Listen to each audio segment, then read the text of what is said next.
I'll start with my birth, which was in India in 1955.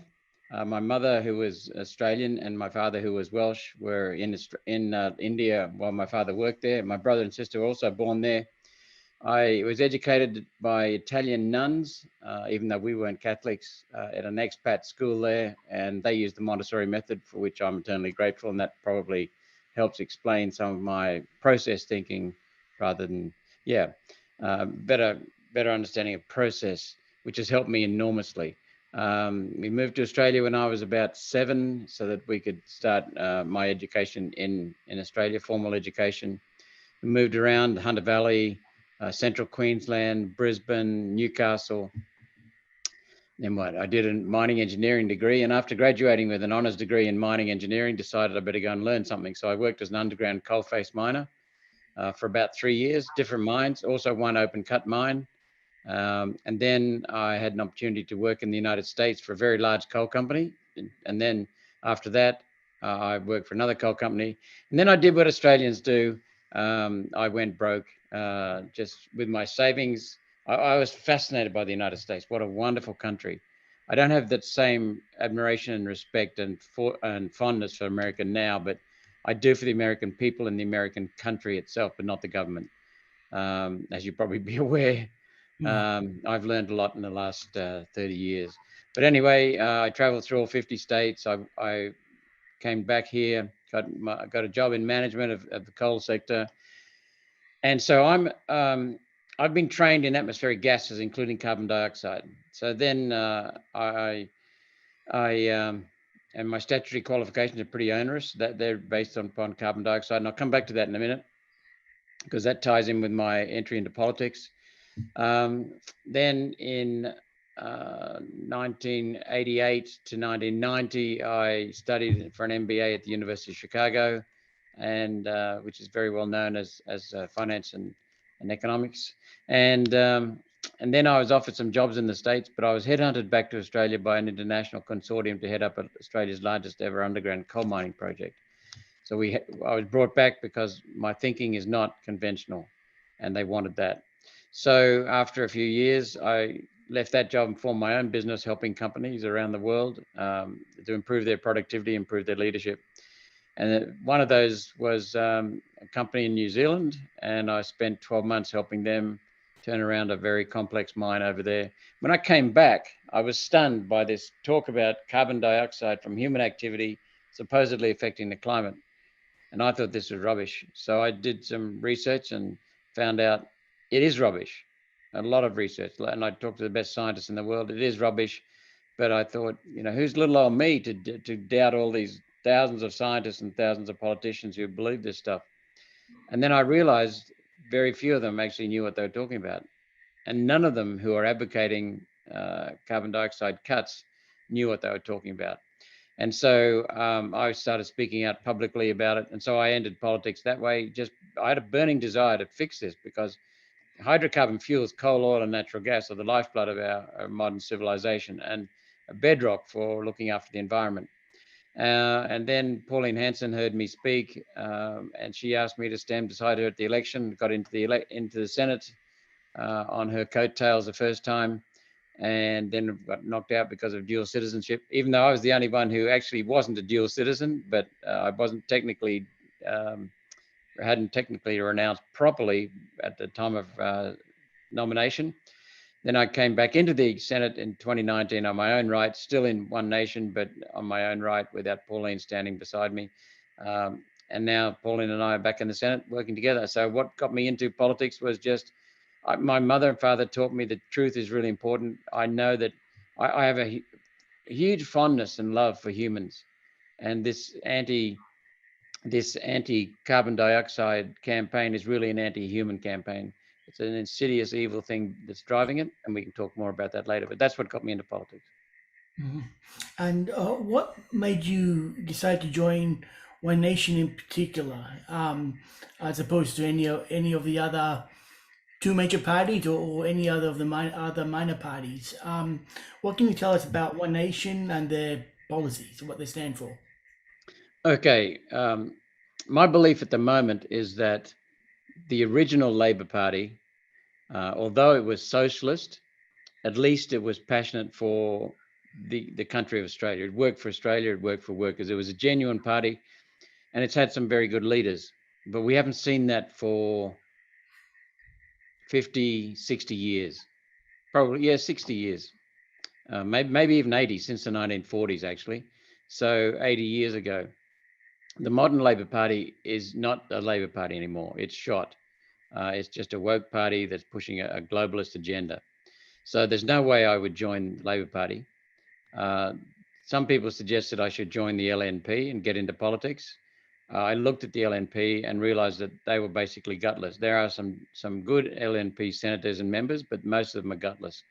And so I saw no point in joining them, because they initially stood up against this climate rubbish, but then they folded. And then I had two interactions with Pauline Hanson. One, I heard her speak, and I realized this woman has a brain, a really fine brain, and she has courage.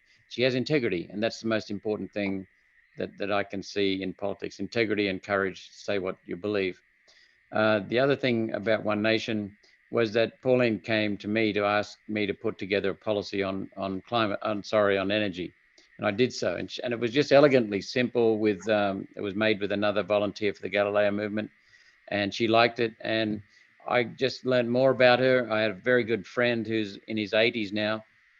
He's known Pauline for many, many years, and he just said the woman is absolutely trustworthy and very competent and very dedicated. So I took notice of what he said, and then that's why I joined One Nation. But One Nation, above all, works for the people of Australia and works for what is in the national interest. That's what guides us.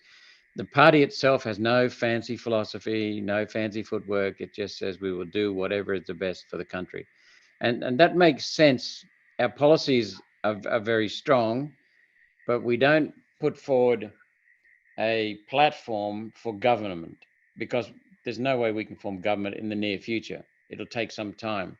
Our vote is growing. We've now got members of parliament in South Australia, Victoria, New South Wales, Queensland, and the federal parliament, so 5 of the 7 parliaments. Our support is growing.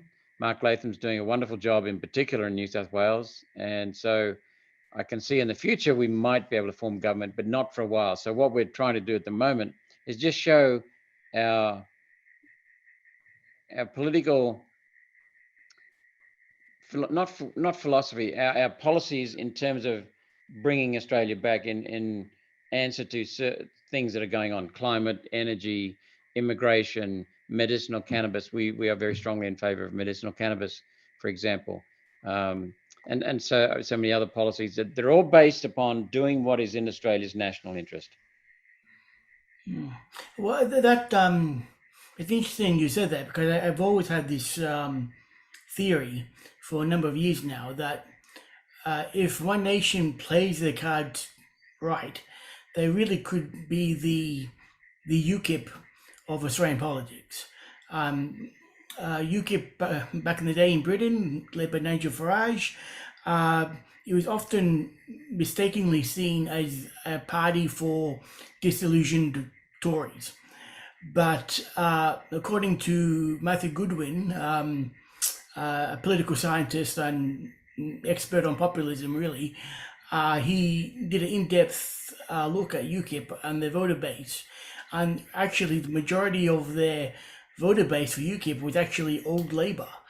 There were a type of old Labor voters that weren't socialist, and so they rejected Corbyn, and they rejected the new Labor Blairism and Brownism that took over the party as well, and they were very much politically homeless until UKIP came around. They were the ones that gave Boris Johnson his landslide victory in 2019 with the Red Wall. With One Nation, I can see them representing what I call old school Labor, which kind of rejected the Hawke Keating social reforms and economic as well, and also the Liberal Howard economic reforms as well. And what do you really think One Nation really needs to do to attain mainstream support? Keep going as we are, because you're correct. Not only did Nigel Farage have the support of workers behind him, he also had the support of small business and other people who were interested in restoring Britain. Trump, because of his policies, when he was in the presidency, he got support from the American workers who had been unionized previously and supported supposedly the Democrats, but they lost. The Democrats lost them to Trump. And also, I understand a lot of the African American vote in America swung over to Trump, because when it all boils down to it, Daniel, people are interested in their economic future. That's number one. Number two, they're interested in their security. And number three, they're interested in their future, what I would call the productive capacity of the country. They want to make sure their children have a decent future. They want to see people in politics who are concerned about cost of living, taxation, basic economic policies. Number one. Number two, security, defense, but also education, because we've abandoned decent education to the woke politics of the United Nations. Security of property rights, that's fundamental. And number three, as I said, the future capacity of our country in terms of infrastructure, roads, dams, bridges, railways, ports, energy. People are now starting to get worried about energy. So that's where we're very strong on the basics. So I think Nigel Farage, it's interesting what's happened to Nigel, because I've met Nigel and he's a wonderful man, and he's very, very effective, very decent speaker. He came out here, as you know, at CPAC, and he's one of the stars at CPAC. But I noticed that he was, until CPAC, he was somewhat restrained in his comments about the globalists, which are taking over our Western civilization and pushing the destruction of Western civilization quite deliberately. And he was somewhat restrained in calling out the UN. But myself and other people have been calling them out very bluntly. And I think Nigel has seen that. Maybe it's just coincidence, but he's gone back now and he's taking a much firmer stance against the United Nations and he's always been strong against the EU. But interestingly, the EU, according to the United Nations, is the template for global governance that the UN wants to follow. So anyway, so Nigel also took what was good about Britain and started putting it up on a pedestal and shining a light on it. And the people of Britain responded. But so did the Tory party. When Nigel came in with his patriotic views and his conservative views, the Tory party moved to the conservative side yet again. So when he showed that flash of electoral support, a huge electoral support in the local council elections, the Tories then nobbled him at the next federal election. And I can remember Farage talking about Brexit. Who was the Prime Minister, and the female Prime Minister? I've forgotten her name. May. Theresa May, yeah. Theresa May, yeah, thank you. He basically said to Boris Johnson and the others and the Conservatives, if you're not doing the job about getting out of Brexit properly, then I'll come back to politics. And now he is back in politics, but I don't know that he's absolutely serious about it. But Nigel Farage, what I'm trying to say is Nigel Farage is in touch with what the Britons want. That's why he's popular. He's also a very effective and shrewd politician. He's a very effective speaker, and he can get in touch with people. But the Conservative Party will do a dance to try and nobble his vote in the British Parliament. But I think that the Tories have pretty much lost it after Boris, because Boris betrayed them. So, if he were to stand again, I think he'd do very, very well. Are we saying Boris standing again, or Nigel? No, Nigel Farage. No, Boris has been a huge disappointment. Yes. I always saw Boris as being almost like the Tory party establishment version of Farage. It was sort of like his doppelganger, so to speak. But he's not quite like this, like the real thing. And I think that's what basically stopped Farage really making ingrowing support domestically. I mean, when Theresa May was there, his Brexit party was getting 20% domestic vote. It took someone like Boris to basically uh, copy him and kind of take it away to really stop him.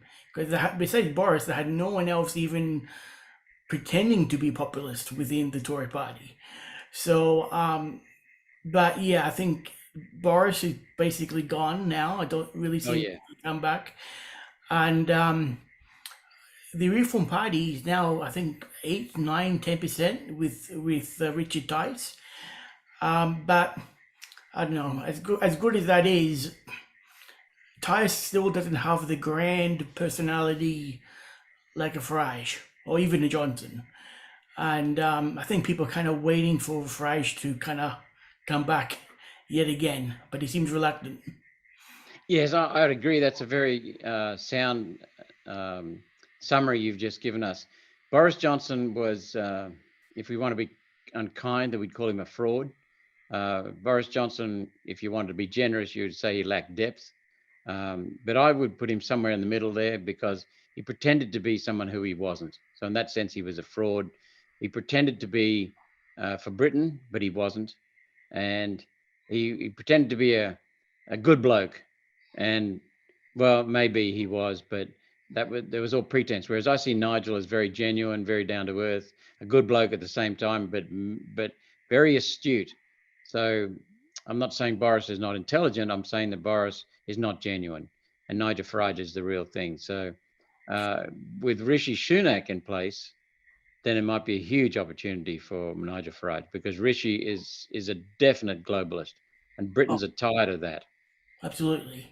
Uh, uh, Getting back to Australia, do you see a Trump Farage equivalent here at home? No, I don't. Some people have said that Pauline Hanson is, and she is in many many ways because she's a rebel. Um, but actually, she's only a rebel because the rest of politics has moved into the wilderness, into being captured by the globalists. So she hasn't moved anywhere. Um, Latham's probably a contender, but he's not really Trump and Farage like. I haven't thought about it much. It's a good question. Um, Latham is now very strongly in favour of Australia. He always was, but he put the Labor Party at first. That's my reading of him 20 years ago. I might be wrong in that. This is just straight off the top of my head. Hmm. He's very interested in the basics, which is always wonderful. I think Trump was interested in the basics. Farage is interested in the basics. So he's got that. Pauline has got that.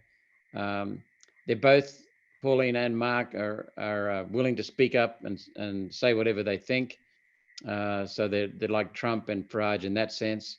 There's something missing though. I don't know what it is.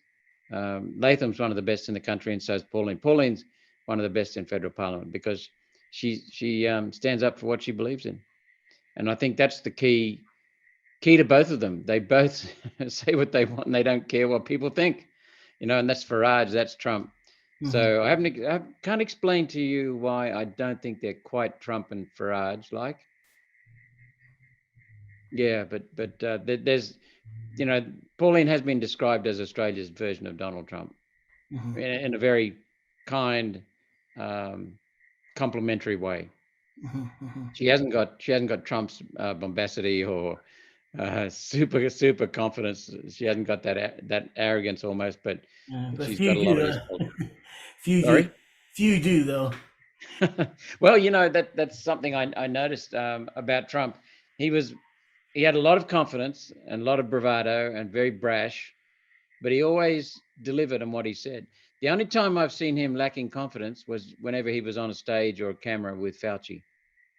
Fauci had something on that man, um, and I think maybe Trump is good for bulldozing through and setting off firecrackers, and maybe you can't do that with a claimed pandemic, and maybe that's why he was a bit lost. But he was definitely lost and lacking in confidence to tackle Fauci because Fauci's a criminal. Hmm. He's an absolute genocidal maniac, and I think Trump probably in his gut knew that, but didn't know what to do about it. So Hmm. Okay. Getting a little bit more on track in regards to Australian uh, politics. although we've seen a lot of protests happening in Australia, and we have a large segment of Australians not going along with, let's say, overall globalism.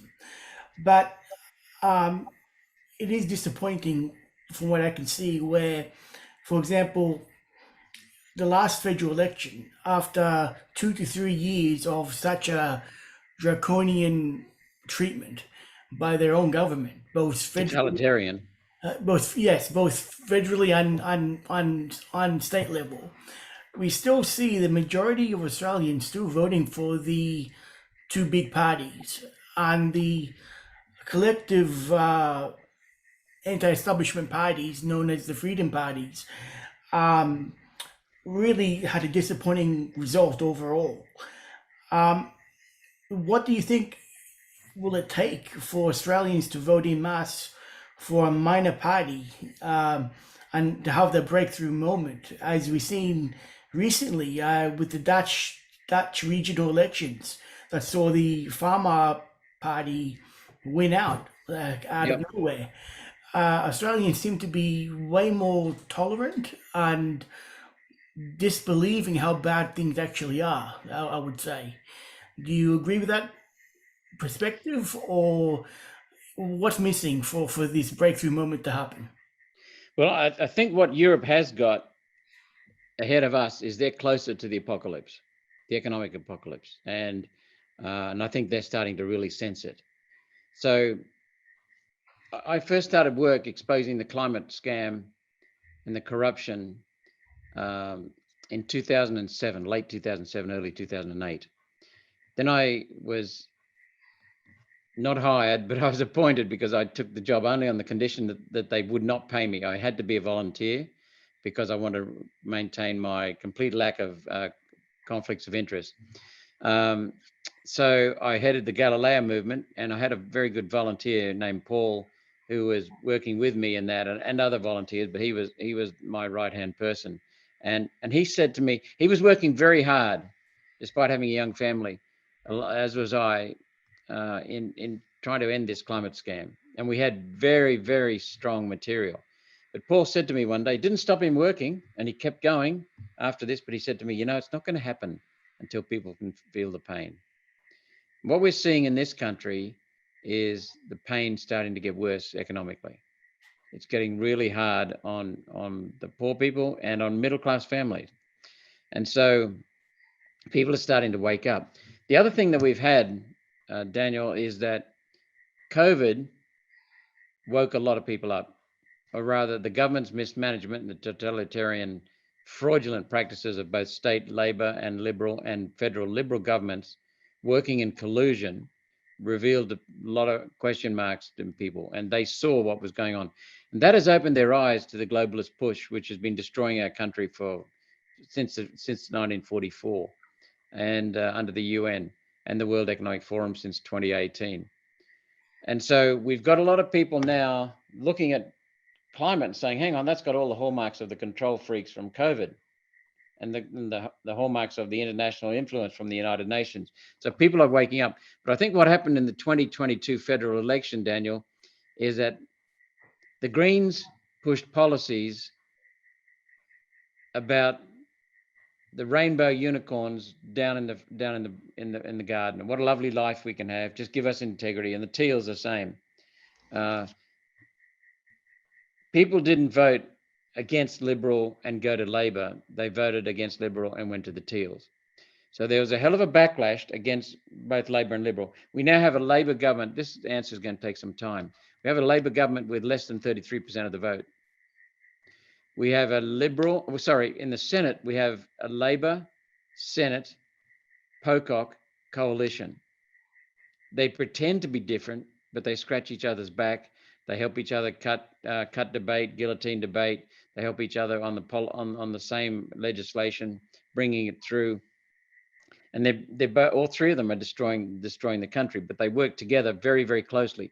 Labor needs Pocock in office because then they have a margin of 2. Because if Pocock wasn't there, they'd have a Liberal, and so that gives them a margin of 2 when the Liberal's gone.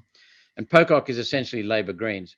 Now, so what we had was people didn't want to vote for Labor, clearly with less than 33% of the vote in the lower house, but they were protesting against the Liberals federally, and they thought, well, Labor in the states is doing a terrible job. So I think they looked for someone who was giving them a nice story, and that's why they parked their vote with the Greens. The Greens vote increased dramatically. So what we saw was a protest vote. I think the problem was that with the freedom parties, we didn't read the room. People had had 3 years of rubbish, 3 years of lies, 3 years of constant stress. They didn't want stress anymore. And so we were out bashing the message on freedom because it is an absolutely essential message to understand, because we were going to get more of the stress if we didn't get our freedoms back. We were going to get real pain. But people didn't understand that. It was too nebulous for them. And instead, they listened to the Greens, who said, we're going to give you everything. We're going to give you integrity, which they won't. We're going to give you climate change mitigation, which they're making things worse. So they fell for that rosy time, those rosy promises after 3 years of complete hardship. And so what we've seen is a protest vote against Labor and Liberal going to the Greens. And it's interesting because One Nation, we would think our policies would be ultimately the opposite of the Greens' policies. And yet quite a few voters who put the Greens first, put One Nation second. And some of ours, some voters for us put One Nation one and the Greens second. So really, I think what we saw was a protest vote. So what we have to do really is do what the Greens did. The Greens told lies to paint a vision of their future. It was very vague. It was very nondescript. Nothing that they can be pinned on. What we have to do is do what Pauline's been saying all along, which is create a vision for what we want in Australia to look like. So, you made another side comment there. Have Australians lost the will to fight? I think Australians go to authority. But if you look at America, there's no doubt the Trump election was stolen. It was a coup d'etat, and not one shot was fired. And a land full of guns, not one shot was fired. So I think it was just a mark of how cleverly this COVID response and scam was played out. It wasn't organized over 3 months. It wasn't organized over 3 years. It was organized over decades. We know that from now, as we're finding out from doing our research and exposing some of the things in the past. So the US had a coup d'etat under Trump that was used to unseat him. We have increased globalism in this country, and people haven't seen that yet. Well, what we're starting to see is the 5% of Australians who knew about the United Nations and the World Economic Forum, that's now increased to about 15%. But we need to get it to about 30%. And we've got to focus on a vision of what Australia was like without the globalists and what's in it for people and how we can get there. So we just have to get back to basics. Mm-hmm. It was once suggested to me that perhaps a way forward would be the Freedom Parties kind of come together under a movement, just to avoid splitting the vote, and that way we could at least get into power, and then focus on what the things that we happen to agree on and actually get something done, and then eventually we have to go our separate ways when we come across things that we disagree on. Do you think that's a way forward, at least for the short term? No, I don't, because of several reasons. As I said with Pauline, she's always done what is in the national interest. That's her primary objective. Simone Weil, a French philosopher who died in the 40s, I think she was aged about mid-40s. She wrote a book called On the Abolition of Parties, and she makes a very compelling case. And this is going on in this building. I'm in Parliament House now. It's very, very clear. Once you form a strong party, the party's objective is to perpetuate itself and grow. And it will do so at the expense of the national interest. That doesn't interest Pauline. She doesn't want to do that. What she sees herself doing and sees us as doing is being the true conservative party in this country, the true workers' party in this country. Because ultimately, conservatives and workers are one and the same, that they overlap significantly. They have the same interests, same basics: family, nation state, good economy, sound jobs, sound employment, protection for people, strong defence. That's what workers want. That's what small business wants. That's what conservatives want. A lot of workers are conservative at heart, and so what she's trying to do is jump back onto get back into the media, the policies that we have, which are just what I talked about then. So Pauline can see other parties, minor parties, lack her conviction for Australia. So she will never sell out her party to form a coalition because it could get hijacked. Because these other people seem to be interested in growing their party. They're not showing the commitment because they're retiring the party, deregistering the party straight after the election. But we are staying here day in, day out. We're scratching along with limited finances, but we're gradually increasing our vote around the country. We're now in 5 of the 7 parliaments in the country, including the federal parliament. And so we came very close to having 2 more senators, 3 more senators in the last federal election. Very, very close. So Pauline will stick to her guns and stay independent. She will, and she's often said in the past, you watch these other parties, they'll all fall over because there's nothing of substance to them. They'll fall over. The Christian Democrats fell over. Family First fell over. The DLP fell over. And she said they will slowly but surely come to somewhere else that they like them, and that'll be One Nation. We can now see the Liberal Party really collapsing. They've lost their weight completely, and federally they're in a mess.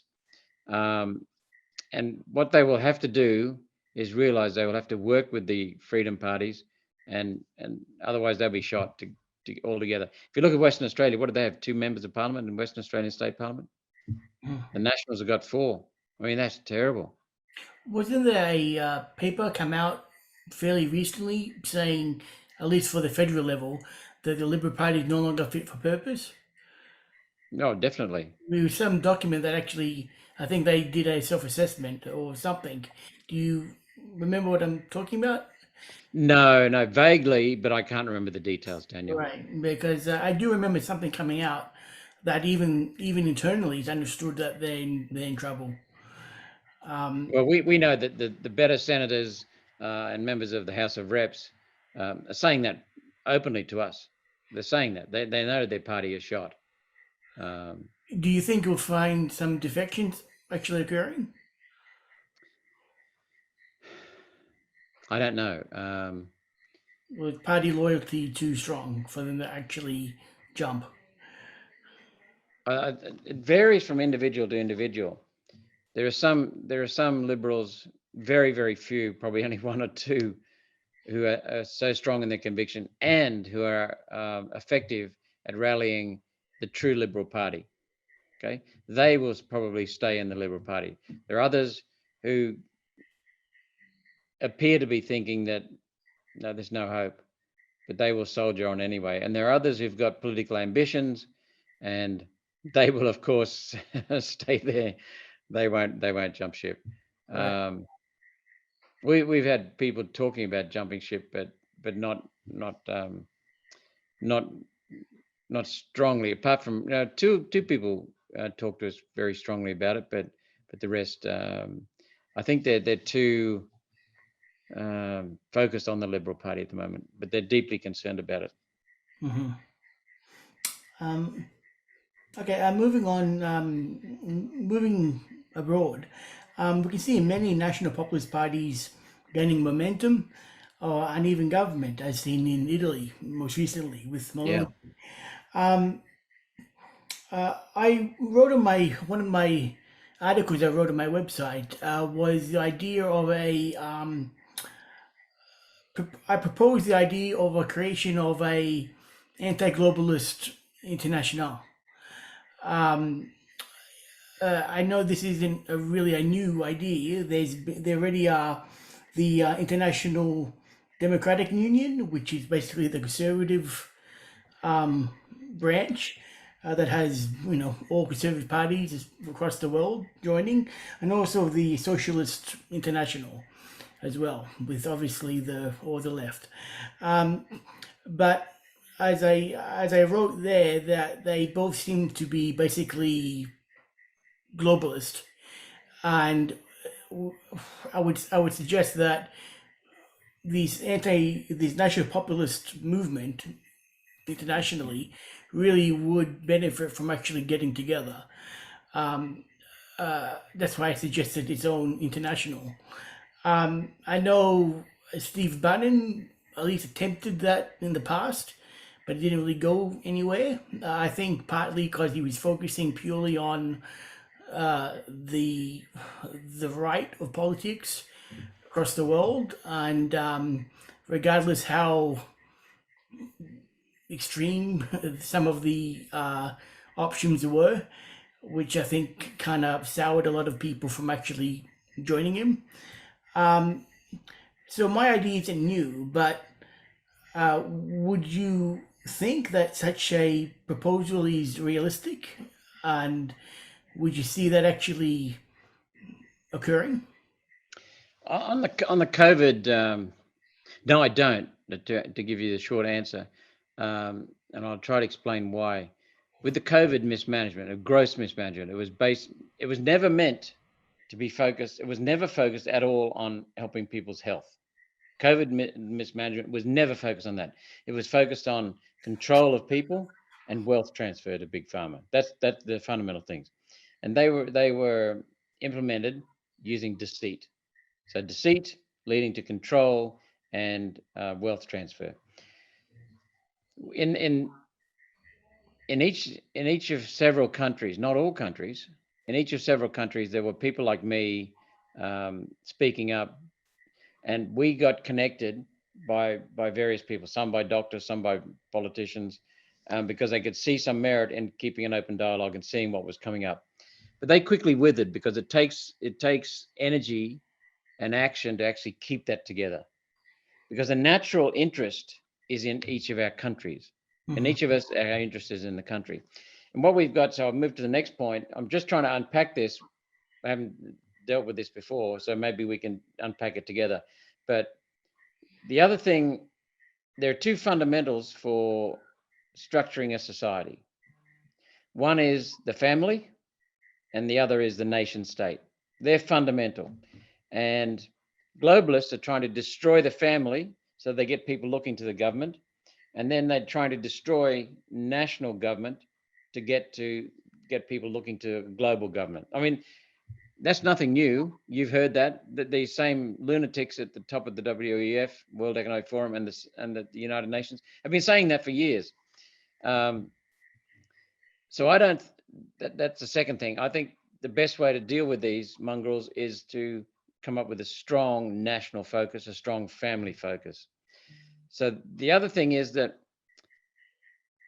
when we still are, but when we were working within the Galileo movement, there are a number of discrete entities fighting this climate scam and exposing the scam. And some people at various times said, "Why don't we all unite?"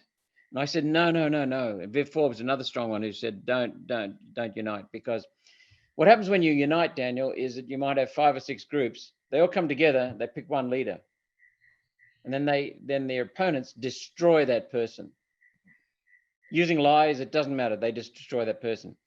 But if they've got 5 or 6 different individuals, you can't destroy all of them, because after a while it becomes pretty clear to people that all they're doing is trying to destroy them with lies. So I think it's better to let people, let the parties work alone, but work together in the sense that they form allies. So they're much less of a target, and also we don't know which one will produce the goods. So let them all experiment, Mm-hmm. and whichever one is the best will get the goods. So don't fight globalism with globalism. Fight globalism with nationalism, patriotism, and also focus on strengthening the national, because the national strength is what will smash these globalists. So, and boosting the family will also smash these globalists. So that's where we've got to come back to. And I believe competition is the best form of enhancing a group. When we focus on competition, we refine our debate, just like companies do. Mm-hmm. Well, I guess from my perspective, I understand what you're saying, but I suppose even if it's not a formal group, if it could be at least a meeting ground of maybe a loose federation, say, of all these other parties, at least have each other's back, can help with dialogue, offer advice to each other, offer information to what's going on, what you've heard, what I've heard. We can, and because it's hard enough already going against establishment in your own country, but globalism, as in its name, it's global. It, you can't escape to one country. It's happening everywhere. So although the focus should be on your own country, but I would still be open to the idea of at least getting some sort of alliance going, at least with the anti-globalist parties across the world. But I don't know. I'm not ruling that out because there are some merits in that, especially in the communication within each country. But if you look at the so-called freedom parties, and we're one of them, we're the largest of the freedom parties. We did come together. We were holding, we were doing things that had never been done before in this country. United Australia Party, Liberal Democrats, One Nation were getting together. IMOP, Informed Medical Options Party. We were getting together and having candidate nights, Mhm. jointly organised, jointly supported by the four parties, sometimes three parties, sometimes two parties. Steve Mav, our Senate candidate in Tasmania, was very close to the UAP in particular, and the UAP was close to us. So they actually had, and then Topher Field joined the campaign and worked with both of them, and he was the LDP candidate in Tassie. So they worked together. We had people in Western Sydney putting on evenings, forums for voters together. So that was wonderful. We also had how to vote cards that said put the majors last. Mm. The Greens dead last, Labor second last, Liberals third last, Nationals fourth last, but put the minor parties, the freedom parties, 1, 2, 3, 4. We had strong agreement on that. It made sense. So, and there were many times when I stood up at election rallies, Daniel, and I said, vote for freedom parties number one. And that's all I said. Sometimes I would say, and of course we would prefer One Nation be one, but whichever one you do, put 1, 2, 3, 4, the freedom parties. That's it. And we had Craig Kelly doing the same. What disappointed us was that Craig very strongly backed us, but somewhere along the line in the United Australia Party, there were some seats in Queensland, some seats in New South Wales, and there's a very positive message that comes out of what I'm about to say. The party headquarters for the United Australia Party put down vote 1 United Australia Party, vote 2 Liberals. Their own candidates were shocked. So much so that talking to them on pre-poll, their own candidates told their party headquarters, I am not handing these out. Mhm. If you want one to be handed out at the pre-poll, you will do a fair dinkum how to vote card that puts the minor parties first, the freedom parties first, and the majors last. And that's what happened. So the other thing that happened with that campaign is that there were some very strong candidates, One Nation, United Australia Party. We got a lot of people actively engaged in politics because of the mismanagement by the Labor and Liberal globalists, and so what you'll find, I think, is the minor parties doing better in future. And we did form a loose federation within our country, and maybe there is an opportunity to form a loose federation externally because the globalist approach is similar in each country, Mm. but has it's tailored slightly differently for each country. Okay. So there's some rambling thoughts, but there's nothing concrete. No, but at least there's hope, I suppose. Yeah. There's a possibility at least. Um, okay. Moving on to another Commonwealth country with Canada. Uh, I think Canada is one of the most obvious examples of seeing how a open, laid back type of society, liberal capitalist Western country, went from that to very much a top down authoritarian you know, Yeah, so-called overnight. so-called liberal government with Justin Trudeau of all people. Um, it's become out more recently, more and more obvious that there has been deep uh, uh, WEF and Chinese penetration into their domestic politics. Um, has this occurred in Australia? And if so, how bad has the erosion of our sovereignty has been? I don't think it's as bad as Canada, but I think it is very, very serious problem.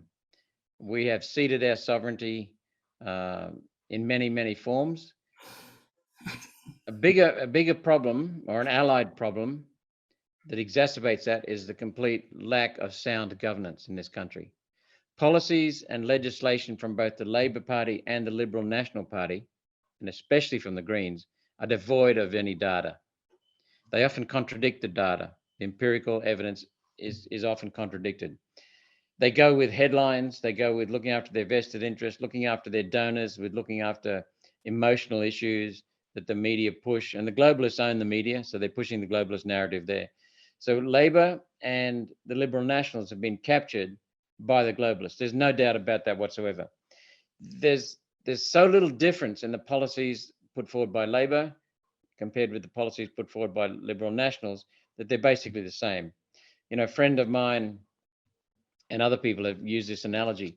Voting for Labor is like jumping in the speedboat heading for a waterfall and going down that. Suicide. Being in the Liberal Party is like being in a rowboat. It's heading in the same direction for the waterfall, but it's going to take longer to get there. Mm-hmm. If we look at the significant features, well, look at John Howard. His government was looked upon as a good government. I thought it was a good government. When I started waking up about the globalists, I realized it had done more damage than any other government. There's a man called Viv Forbes. I don't know if you're aware of him. He's a very strong freedom fighter, Viv. He's in his 80s now, and he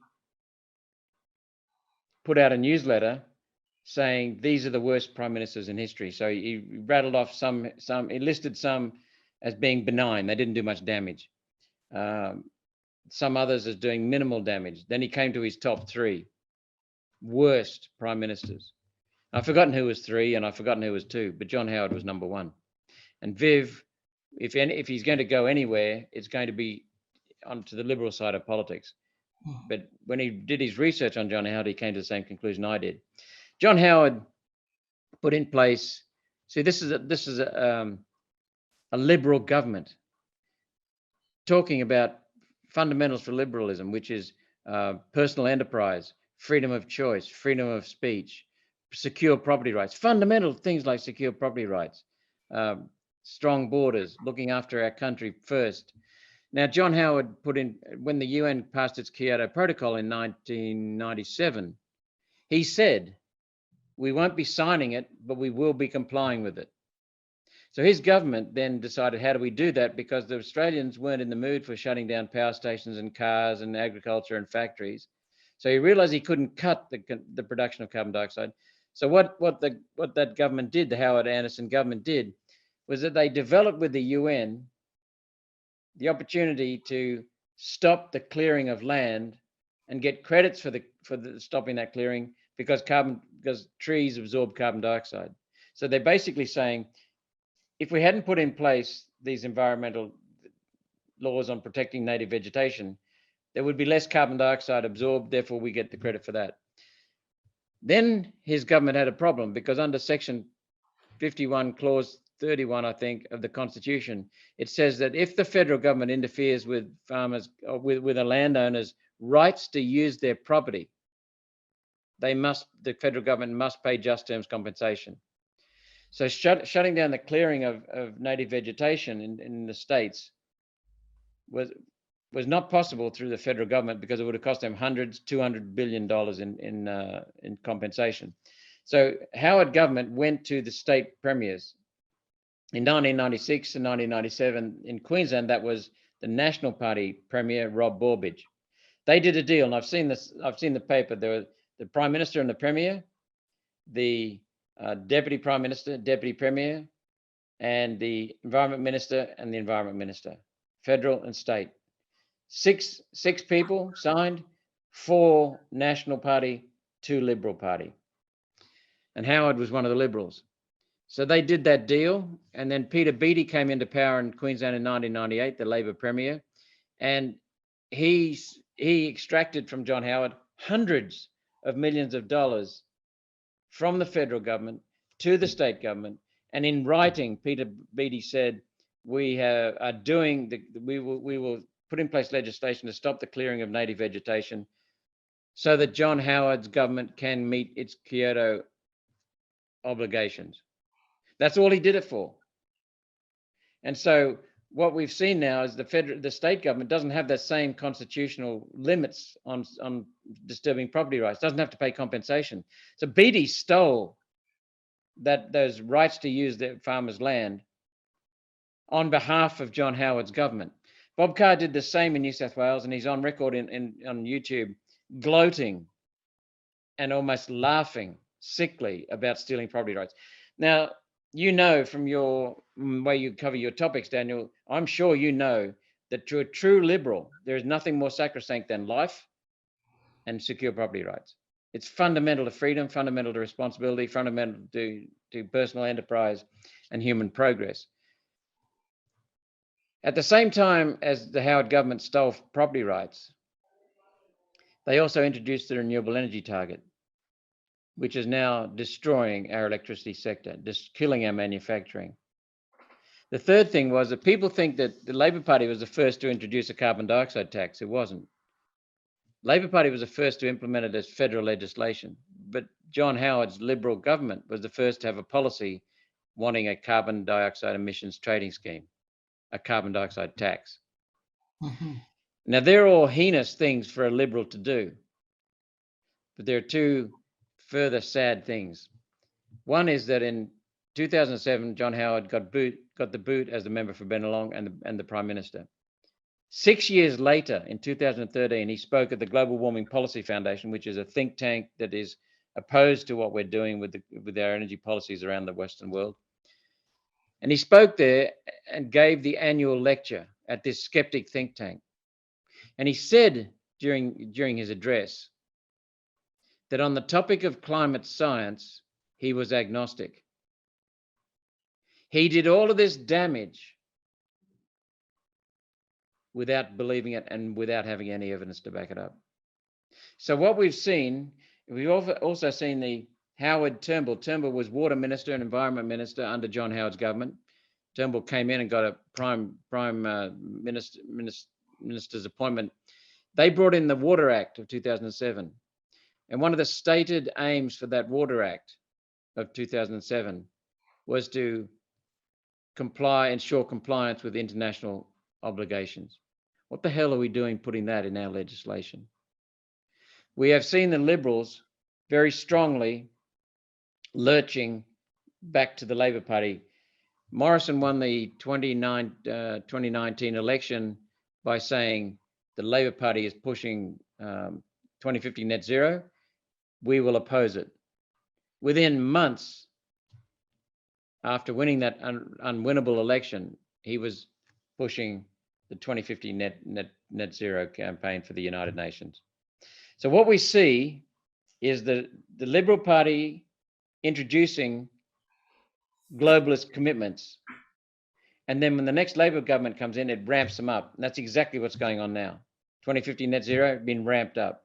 The renewable energy target has been ramped up. And now we're talking about suicide with 82% Chris Bowen wants, and the Greens want 100%. So what we see is the United Nations and World Economic Forum implement a policy. The Greens say, thank you very much, and they start talking about it and implementing it. Labor Party then takes it to stop losing votes to the Greens, and the Liberal Party takes it and implements it to stop losing votes to the Labor Party. There's no one with the balls, no one with the courage, no one with the integrity in the Labor Party and Liberal Party as leaders to actually stand up and do what's good for the country. So what I'm saying is, in answer to your question, it's a very long answer, but I'm trying to give you a picture that this has not just happened in the last few years. This has been going on since 1975 in a strong form. And when we had the Lima Declaration that Gough Whitlam signed, and then the following year in 76, Gough Whitlam's arch enemy, Malcolm Fraser, ratified the Lima Declaration, which destroyed our manufacturing. In 1992, Paul Keating's government signed the declaration at the Rio de Janeiro Declaration in 1992, United Nations. And ever since then, the Liberals have been implementing it. And that's destroying our sovereignty, destroying our governance. So you've got a combination of governance that's not based on integrity, that's not based on data, and just implements whatever people can whip up emotionally and look after their vested interests, and a ceding of sovereignty. So we've now got a government, whether it be Liberal or Labor, that is devoid of any moral character, devoid of any hard data, just following and implementing globalist policies. They're both the same. The only difference that I can see between the Labor Party and the Liberal Party is that in the Liberal Party, there are a couple of people, a few people who will stand up and speak out. In the Labor Party, not one. I can give a speech exposing the ridiculousness of the climate scam, the fraud behind the climate scam, and I can walk out of the Senate chamber, Daniel, and be complimented sincerely by Labor Party senators. And they're saying to me, keep going, mate, keep going. Because they're not game to speak up, but they know it's wrong and they know it's bad for the country. So that's the kind of situation we're in, where two senators speak out, and a lot of people know we're on the right track, but they won't back us. Well, that sounds very similar to what Farage used to say. With you do his big speeches against the EU, and then he'll say Tories will come up to me and shake my hand and go, "Keep it up, keep it up. You're fighting the good fight." Well, why didn't you join me? I need help. Oh no, I can't do that. I can't do that. But good for you. You keep on going. But why don't you do it too? But no, can't possibly. My seat would be taken away from me. No. But as long as someone else's neck is on the chopping block, then that's okay for them, I suppose.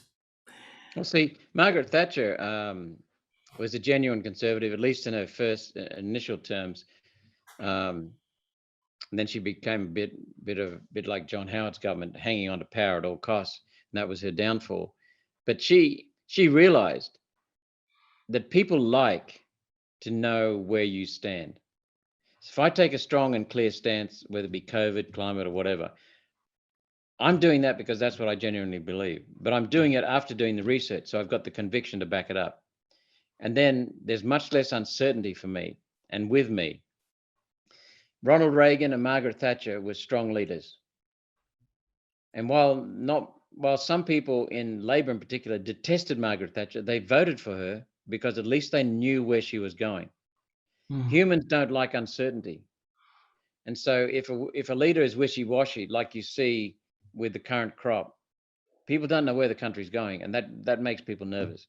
They'd rather see a strong, decent person calling the shots and taking the country down a strong, decent, data-driven path than evidence-based path, than weakness and sloppiness.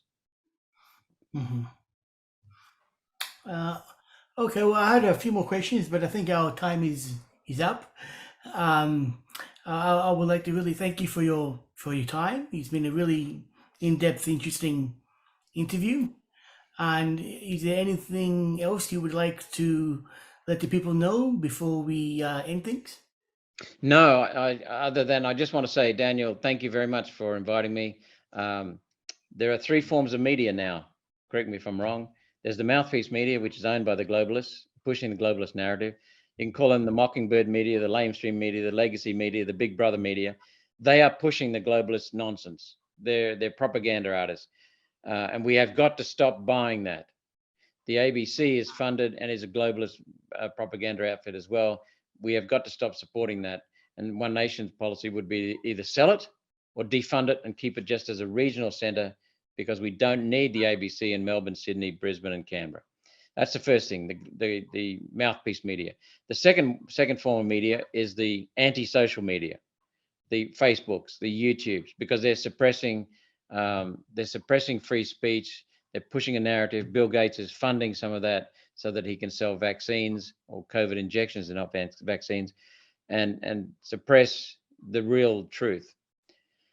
The other media is what I call the independent people's media. It's the new media. It's the truth-seeking media. It's the truth-spreading media, the freedom-propagating media. And that's where I put you. So it doesn't matter what your view is, so long as you stimulate debate and give people an opportunity to have a platform and engage in the issues. That's what you're doing. So I want to say thank you very much for doing that. That's a very vital role in democracy.